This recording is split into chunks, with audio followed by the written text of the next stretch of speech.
We have got our picks. UFC Paris is happening this Saturday, and we are going to get every single fight right, as we always do. I'm just kidding. Don't take gambling advice from me. Please don't. I don't condone gambling, okay? Let us look at the fights that are happening. I already talked about the main event a lot. I am picking IMAVOV, okay? I am picking IMAVOV because he's been more active. He's a well-rounded fighter. He's fighting in his home turf, which means the judges might be a little biased towards him because every time he's going to be landing a shot, the crowd is going to be in uproar and cheering for him. Whereas every time BORRALHO lands a shot, the crowd's going to be silent. And that has a subconscious effect on the judges. People like to pretend that it doesn't, but it does. I don't know if IMAVOV is actually 6'3", though. He's probably like 6'1". They're probably the same height. They're the same height, same size. We have to see for the face-offs. But yeah, I already talked about this one a lot. The reason why I'm not picking BORRALHO, it mainly boils down to a lack of elite competition that he's faced and inactivity. So last August of 2024, not this August, but a year ago, he beats Jared Cannonier.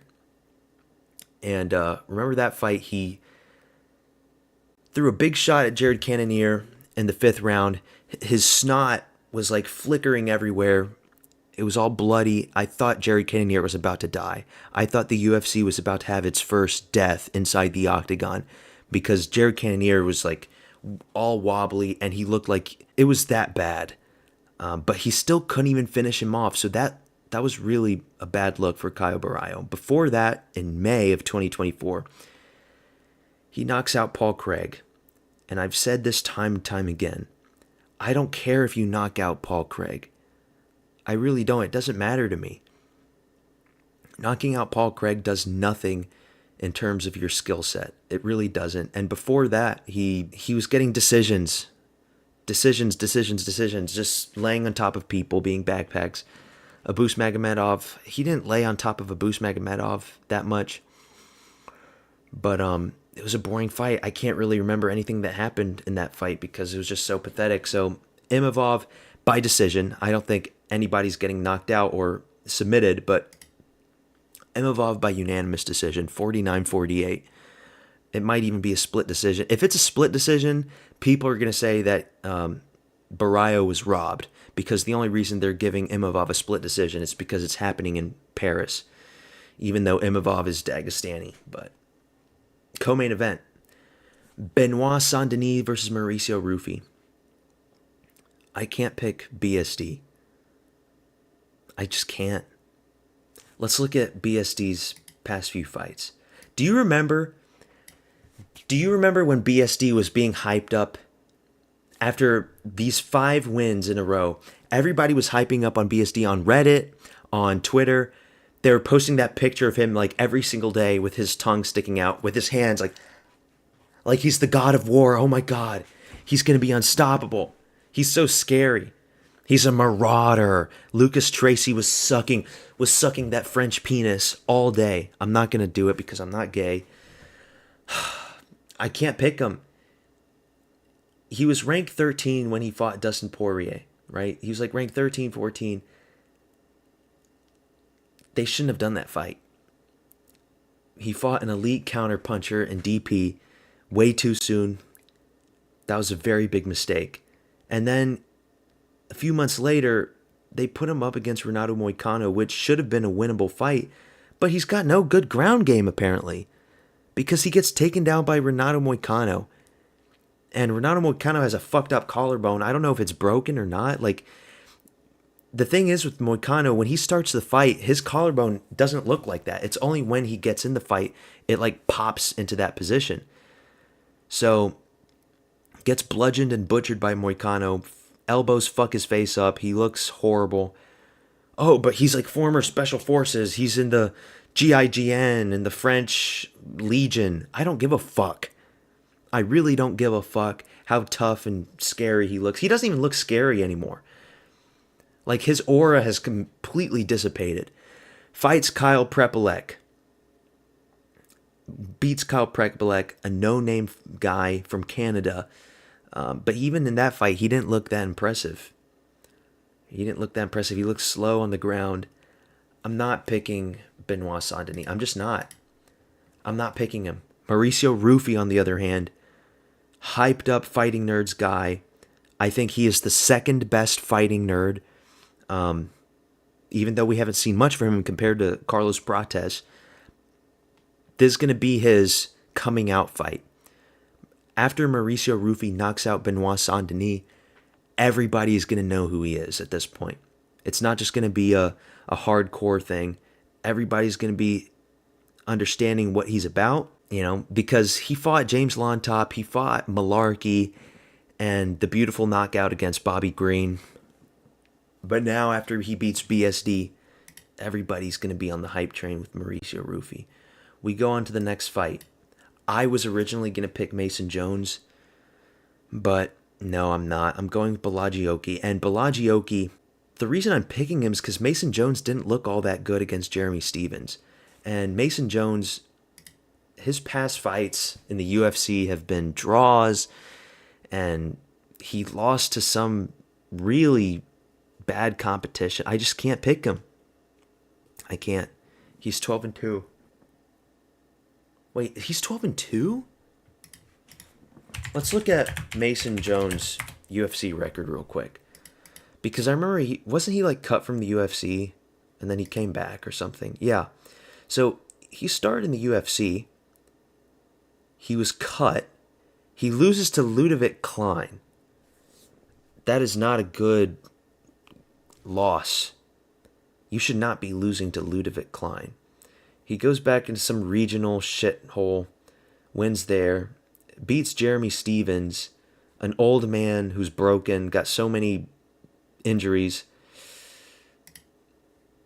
I'm just going to pick Balaji, even though I don't know much about Balaji. We'll give Balaji the melanin points, the benefit of the doubt. In case you don't know what melanin points are, when there's like two mid fighters that I can't really choose from, I usually lean towards the black fighters, just because I think black fighters have slightly better genetics than other races. And so that's what I call melanin points. Points as in I'm adding extra points to their likelihood that they will become victorious in the fight. So I'm going with Balaji. Belgium, though. I don't trust Belgium, and I don't trust France. I don't think they have good coaches, but we're going to stick with Balaji. This is an easy one. I'm picking Modestas Bukauskas. Speaking of Paul Craig, horrible fighter. He's lost like his last 3 or 4 fights. It was the fight against Bellato, right? That Bellato faked it. I still think Bellato could have beaten Paul Craig. Like, if you're Bellato, why did you do that? Why are you such a pussy that you fake it? He got kicked in the face by the up kick, the illegal up kick, and then he's like complaining mid-fall, and then he passes out. Just a pussy fucking move. Fuck Bellato. He should have been cut, but he's not cut. He's fighting someone else. I think, who's Bellato fighting now? He had a fight booked. He's fighting someone else. Who the fuck is he fighting? Oh, he's fighting Sterling. Shit. And that's happening this month. Okay. I'm going Modestas Bukauskas. He's on a 3-fight win streak. Beats up that chinny Brazilian Cerqueira guy. Gets a split decision over Ian Cutelaba. I kind of thought Ian Cutelaba won that one. I don't think Modestas Bukauskas is a good fighter, but Paul Craig's only hope is to get a submission on the ground, and I'm not buying it anymore. Please kick Paul Craig after he loses to the Baltic Gladiator. I mean, just look at him. So, yeah, Lithuania versus Scotland. We're going with Lithuania. Fares Ziam versus Cal Fernandez. Apparently, Fares Ziam is a minus 350 favorite. And I don't know much about Cal Fernandez. Fares Ziam also is like on a 3 or 4 fight win streak, so we're just going to go with Fares Ziam. That's who I picked. I'm guessing he's Algerian. I don't really know, but Algeria is a former French colony, so that's why. Now, let's go to this fight. I picked Pitbull. I'm pretty sure. Yeah, I did. I picked Pitbull for this one. Patricio Pitbull versus Losine Kieta. Losine Kieta just got signed in. Black guy from Belgium, so he's probably Congolese. Congo's former Belgian colony. I picked Patricio Pitbull because I'm not buying these black French dudes. I know Belgium's its own country, but Belgium is a mixture of France and Germany. Like, they speak French in Belgium. Most of Belgian people, they speak French. There's no such thing as Belgium language, Belgish or whatever. They speak French. Patricio Pitbull, he's been acclimated to the UFC at this point. Bad debut against Rodriguez. Long, rangy guy. But he wins over Dan Ige. Losine Kieta, he's like a, what is he, minus 200 favorite or something? Where is he? He's right here. Yeah, he's a minus 200 favorite. People are picking him because he's got so many dominant wins in the regional scene. Octagon MMA. What the fuck even is Octagon MMA? Like some organization in France, I'm assuming. Czech Republic and Slovakia. Come on. I don't care about Octagon MMA. Oh, look at all these knockouts. Oh my God. A TKO injury. He injured himself, apparently. Nah, I'm going with Patricio Pitbull. He has a lot more fights, a lot more experience. How tall is this guy? He's 5'9", so not super tall. I know Patricio's 5'6". He's going to have the stockier advantage, more muscle mass. Patricio Pitbull, that's my big underdog pick of this card. So we're sticking with Patricio Pitbull. I hope it doesn't age bad for me, but so yeah, I'm going with Patricio Pitbull. Umar Sy versus Brenson Ribeiro. Umar Sy looked horrible against Alonzo Menifield. Horrible performance. Didn't throw anything. Flat-footed, very shy. That being said, I am picking him over Brenson Ribeiro. Brenson Ribeiro is a very chinny Brazilian. He got chinned by Zhang Ming Yang. He got chinned by the short, stocky Russian guy. What's his name? You know the one. The guy that knocked out Alonzo Menifield as well. Azamat Murzakanov, that's him. And I know Azamat Murzakanov, he's a scary dude, but I can't even remember who Brenson Ribeiro's beaten. And Umar Sy, he's big. He's big, and he's not as skinny. Like, he's thick. I think he's actually like 6'5". I don't think he's 6'4". He's got to be like 6'5". He's really big. So Umar Sy by decision. I don't think he's going to even knock out Brenson Ribeiro. He's an easy Umar Sy pick. Who did... yeah, he's a minus 450 favorite. Come on now, man. Come on, man. How are you going to pick Brenson Ribeiro? I'm not picking Ribeiro. So, yeah. Rise McGee versus Axel Sola. I think Axel Sola is a favorite, but I'm picking Rise McGee. I think he's only a favorite because he's French. Again, these French guys, I don't think French are good fighters. I don't. And you're saying, and he's really, I think he's real French. He's ethnically French. IMAVOV is Dagestani. All these other guys are black. They're not really French. He is a white Frenchman, pretty sure. Axel Sola. I'm going with Rise McGee. Irish people are, in my opinion, slightly superior to French whites, and so that's why I'm going with Rise McGee. We move on, even though he's an underdog. Pretty sure. Where is it? Where the fuck is it? Right here. Yeah, he's a slight underdog. Next fight, Marcin Tybura versus Ante Delija. I'm picking Marcin Tybura. Marcin Tybura, veteran of the sport. I don't trust this Ante Delija guy. Oh, but he's so good. And he's the favorite, right? Isn't he the favorite? He is. Oh no, it's a pick'em fight. Both fat asses, slow fucks. Marcin Tybura, what was his last fight? Was it the Brazilian guy that he elbowed? Let me see, because I'm curious now. I'm curious. I'm pretty sure it was that guy. Janata Deniz, wasn't it? Or was it somebody else? No, it was Mick Parkin. That's right. He beat Mick Parkin. Piggy Parkin. Mick Piggy Porky Parkin. I'm picking Marcin Tybura to win. Marcin Tybura is a good grappler. I know Ante Delija is a good grappler himself. The next fight that I'm excited for, this is the last fight that I'm excited for, Andreas Gustaffson versus Rinat Fakhretdinov. We haven't seen Rinat in a while. Rinat, he got the robbery win over Carlos Leal. Carlos Leal won that fight, in my opinion. Carlos Leal then gets to fight Muslim Salikov and gets brutally knocked out and slept. But Andreas Gustaffson, he's a pressure clincher.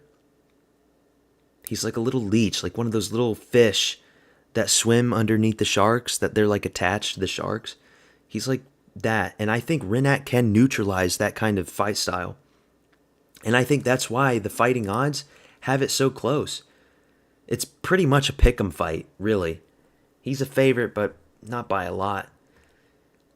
He's had more fights, more experience. I know he's only had one loss. He did lose to Leal, but we can forgive that one. And he's scary looking. Look at him. That is a scary looking man. And I know Gustafson's scary. He's got some scary tattoos. He's got the rune tattoos on his back. But he's Swedish. Swede versus Russian. I'm going to pick the Russian. Swedes are cucks. Okay? Sweden and all these Norwegian, Scandinavian countries, they're all cuckolds. The men in these countries, like, they're feminist societies. Remember, these are the countries that opened their borders to all these Muslims in and let them all in because the women and their pathological empathy. If you're a man and you let that happen to your country, you're just weak. And Andreas Gustaffson, he's going to be dominated by this Central Asian steppe Mongolian golden horde Giga Chad and Rinat Fakhretdinov. Look at him. He just looks like a fucking... He's a mixture between a white Russian and a Mongoloid in the far east of Siberia. Come on, I'm picking him. I'm picking him. Okay? And this next fight, I don't see it on here. I guess the fight got canceled. If the fight didn't get canceled, I'll add it on fight night. William Gomez versus Robert Chala. See, this is the thing with the UFC. We can't even get the pictures of the dudes. $billion fucking company. We can't even see what they look like. Now I have to type up Robert Ruchala, like pretending that I'm not a casual. It's like, oh, I totally know who Robert fucking Ruchala is. I don't know who this guy is. Let's just move on to the last few fights. Fights that I don't care about. The last three. I'm picking Patterson because he's a big favorite. He's not super big, minus 180 favorite. He's got a lot more fights over Waters. And I'm picking Brad Tavares because this Robert Brysek guy, I'm pretty sure he lost to that shitty Ukrainian guy, Ihor Potiera, that was his name. I'm pretty sure he lost to him. I can't pick you if you lose to Ihor fucking Potiera. I just can't. If you lose to Ihor Potiera, you are a bad fighter. And the last one, Shauna Bannon versus Sam Hughes. Shauna Bannon, she gets head kicked by that Indian bitch, Pooja Tomar. They could have stopped the fight. Pooja Tomar, she could have won that fight, but the Irish bitch survives. She puts him in a armbar. She wins. But I'm picking Sam Hughes because she's an uglier woman. She looks like a lesbian, and I pick ugly lesbian butch women to beat the more feminine looking pretty women. Not saying that Shauna Bannon's pretty. She's not. She doesn't have a lot of makeup in this picture that I'm looking at, but I mean, look at her. And look at her. She looks like a man in a wig. So I'm picking Sam Hughes. Sam Hughes, she looks like she's a big butchy lesbian. So that's all I got for you. We're getting all these picks right. All of them right. But to be honest, the ones that I'm the least confident in, Patricio Pitbull versus Losin Kieda. And this fight, like, this could be a breakout fight for Andreas Gustaffson. If he comes out here and dominates this dude, it's going to make me look like shit. But I'm not sold on Swedes. What about Alexander Gustafsson? He was so good back in the day. Yeah, he's a once in a million fighter. These Swedish guys, they're weak, man. I'm telling you. Like, if you know anything about the Swedish culture, if you know anything about them, like the men, they don't go up to women because they're shy, because they're shy to talk to their own women, and they let their government open their borders to endless Somalians and Iraqis and Afghan. Like, that's a weak fucking country. I'm sorry. I'm not. I don't care how many Nordic runes and how Viking you are. This guy probably grew up in a much harsher upbringing than Gustafson grew up in fucking Copenhagen. Wait, not Copenhagen. What's the fucking cap? Stockholm. Stockholm, Sweden. Not Copenhagen. Copenhagen's Denmark. But, they're the same people. Okay. But, yeah, that's all I've got. Peace out. Subscribe to my channel if you think Swedish people are weak cucks for opening their country's borders. And we'll see you in UFC Paris. I'll be streaming probably around... I'll probably start the Pitbull fight. Although I do want to see this one. I'll stream around Pitbull, Ferris-Iam, around there. I can't do the full stream. I can't stream for 7 hours. I get like really bored in these like fights like down here. I tried it in my first stream. I can't do it, guys. Especially because I'm a small, like, I'll do it when my channel's big enough. But when I'm a small channel and I get like 2 to 3 viewers and like nobody's really typing in chat, it's just me talking to myself and it's just very awkward. So I'll stream towards the end. I'm excited for the co-main event the most. So yeah, peace out.